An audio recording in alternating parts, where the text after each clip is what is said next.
Okay, so number 41. Remember, what is this telling me to do? Make a circle. A translation which way?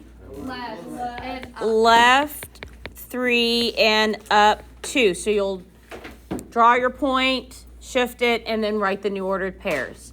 What about when I give it to you this way?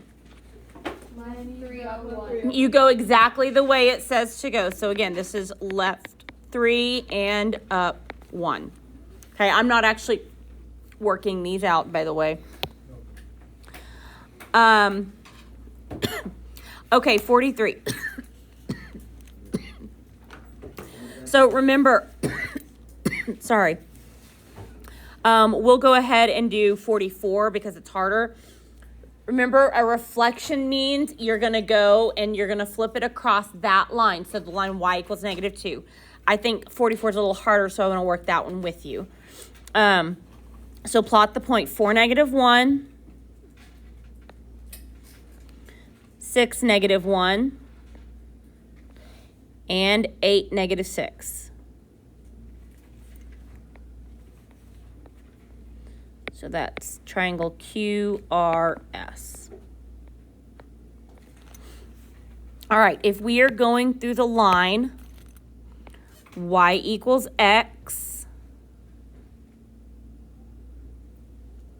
you can do one of two things. You can either count perpendicular, so I would literally look at this and go corner to corner and go the same distance on the other side of the line, which was 2.5. So that would be my new point Q prime. For R prime, again, same thing. So use the diagonals of the boxes.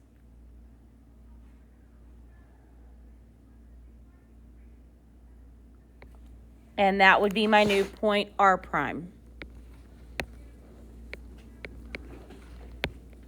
And then I've got S prime, so I'm going to do the same thing.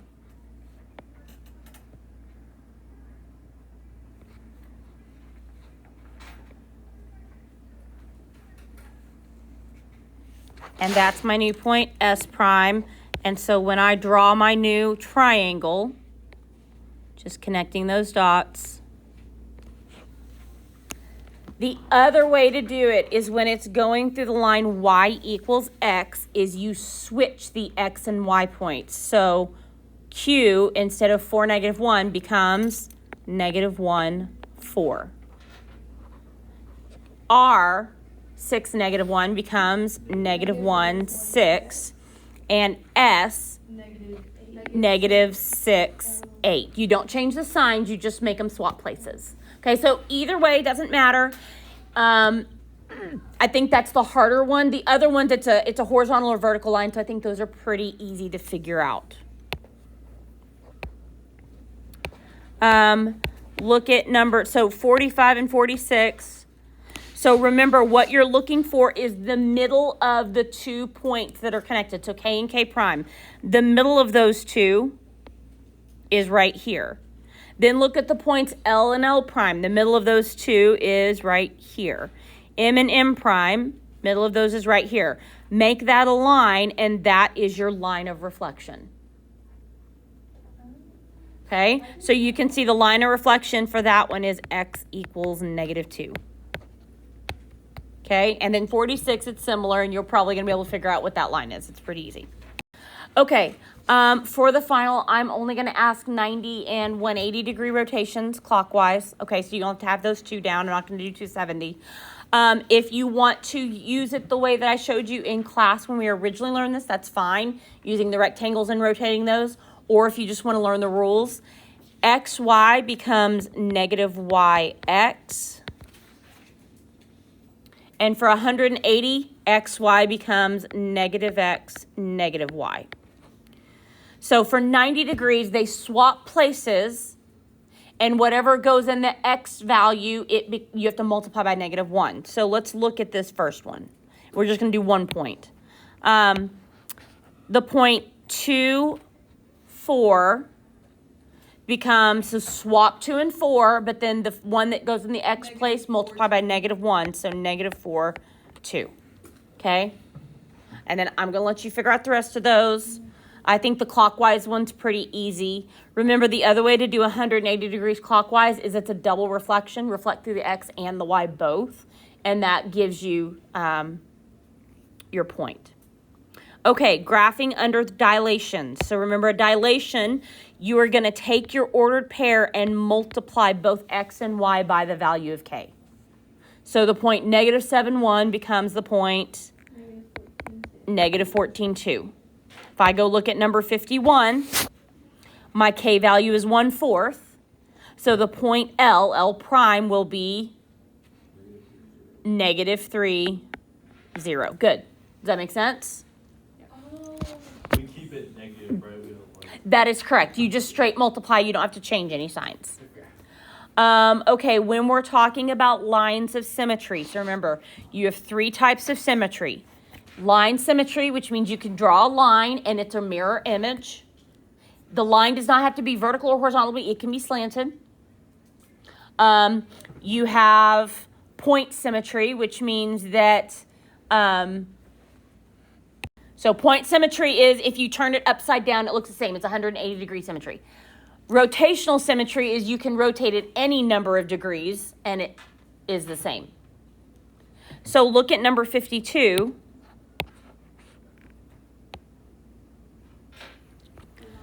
That's got a line symmetry. Does it look the same upside down? No. Nope, so it's not point symmetry.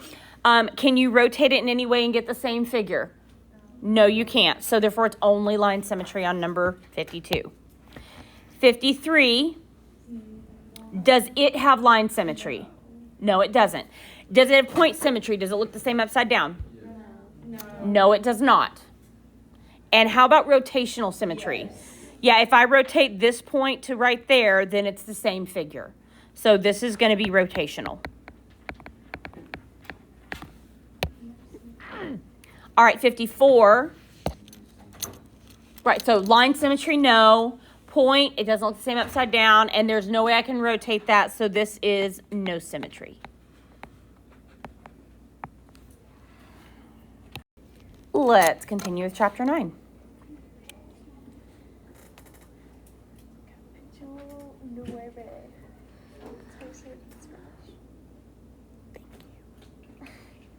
Okay, so what is the center of this circle? Center is point P.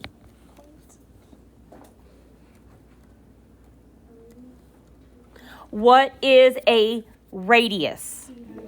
PM is one option. Give me another one. PL or PN. Any of those work. How about a diameter? NL, only option. Remember, diameter has to go from one side of the circle to the other and go through the center. Give me a chord. KL. Give me another one.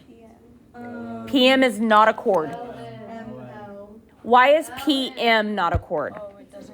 It's not touching both ends aren't touching the circle. It's in the center. NL, LM, and KL. So any of those would work. So I think there's a lot of people who kept getting chord and radius confused. A chord is not a radius. Secant is JL. Remember, NL is not secant because it goes through the center. Okay, so that's a specific diameter, so we're not going to call that secant. We're going to call that a diameter. So KL or JL, however you want to write it, it's the same line. What does it mean to be tangent? You only hit the circle one. You only hit the circle at one exact point, and that's JN. Do you remember what type of angle is made with the radius when it's tangent? 90-degree angle. That's important. You have to know that for some of these problems, okay? Okay, another one that people have been getting confused on. Central angle means one of your points is the center of the circle. So NPM or MPL.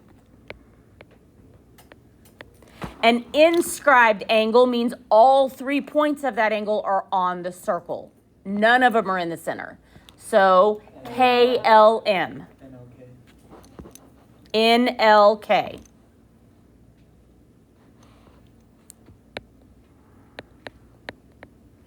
A minor arc means it is less than 180. So arc NM, ML, KL, there's a whole bunch of them, okay? A major arc means it is greater than 180. So how many points do we use to name a major arc? 3 points. If you only use 2, you're naming the minor arc between those 2 points.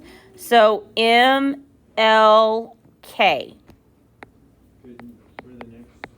And then a semicircle is that basically the beginning and ending of your arc are the endpoints of a diameter. So say that again. NKL, yes.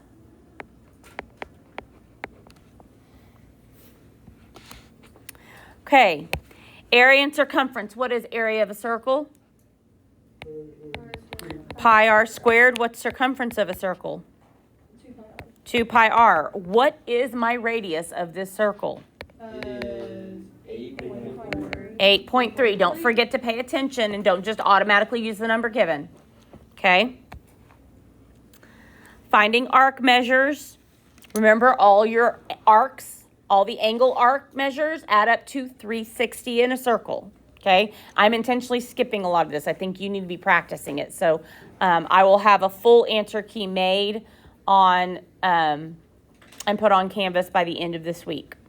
I'm waiting until y'all have turned in your work for the review. Solving for X. What do I know about these 2 angles right here? They're both Vertical angles, therefore they are equal. So that means that this arc is 45 degrees. What do I know about this whole arc right here? It equals 180, so I can find my missing one here. And then at that point, I know what this one is, find that number, and then set the 6x plus 33 equal to it. Okay? 62, what should I do? They're vertical angles, so set them equal. Okay, a lot of people got confused on the test with this. When I ask for the arc length, I'm asking for the value, not the degree. So that's the formula, x over 360 times 2 pi r. So x is the angle measure, the degree measure, and then divide that by 360, multiply by 2 pi r to find your arc measure. I'm not going to do this. You need to work on those. Okay? For 64,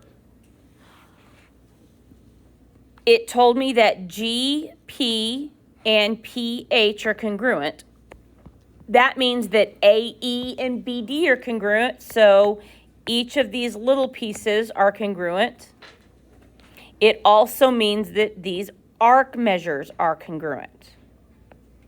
So that information there should be enough for you to be able to find everything it's asking for.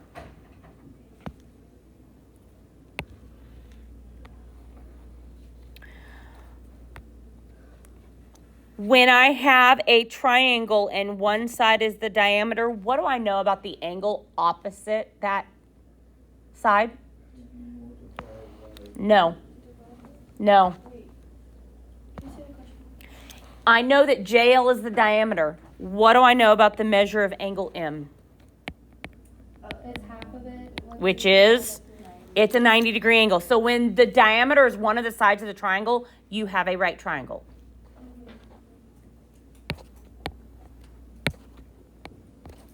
And so now you know all 3 angles, and now you should be able to finish doing the rest of that. Okay? For 66, don't forget this is half this. So 9x minus 25 is half of 94. So that's one of your formulas you're supposed to know. For 67, You're supposed to know that the opposite angles are supplementary. What does that mean? They add up to 180. So that was another very common missed question because people were trying to set them equal. 68, remember we said if it's tangent, it's a right angle.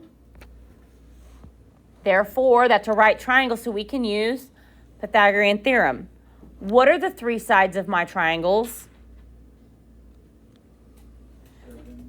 7.2, 12, and 9.6. Don't forget that it gave you the radius. It didn't give you the diameter. It gave you the radius. You know it gives you the radius because it'll show you the whole length is what it equals. If it doesn't give you the whole length, then it's giving you the number between 2 points. All right, number 69, not 690. Sorry for the typo. If they're tangent, that means Pythagorean theorem. So that one's pretty straightforward. Solve. Remember on 70, that is 6. Okay. 71 and 72. This is the one that says if you have two tangents, they are congruent. So those are equal. And then for 72, this, hold on.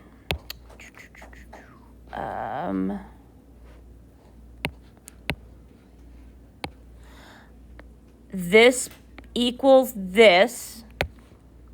This equals this. And this equals this. It is not hard. You just have to break it down to get all the pieces. Okay? So that's a super easy question. You should not be missing that question. That should be pretty easy. All right.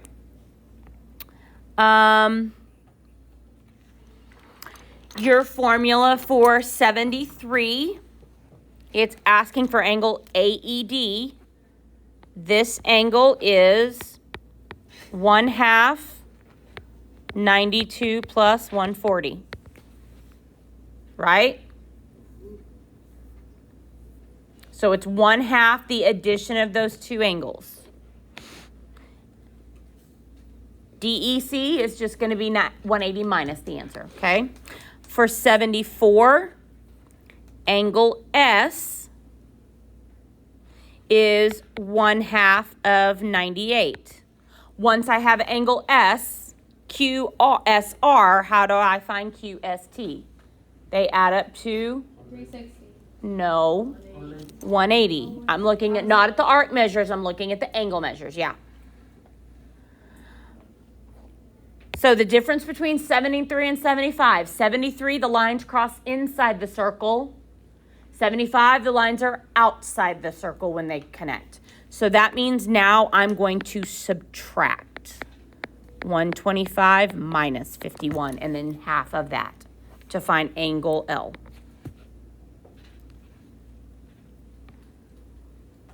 Um, 76 is similar to that one. 76, 77 are similar. The only difference is you have to find the missing angle by using the fact that they add up to 360. So I'm going to let you do those on your own.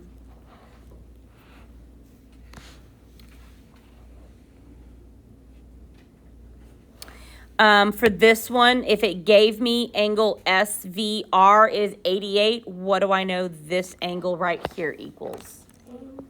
180 minus, right? So that should be 92. 180 minus 88, because they're supplementary, linear pair. And then now it's finding this, so make that X. And you have 1/2 of X plus 35 equals 92.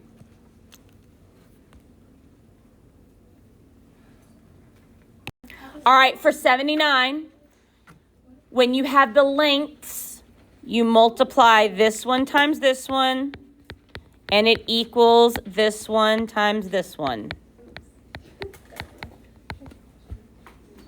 Once you have 36, you got 37.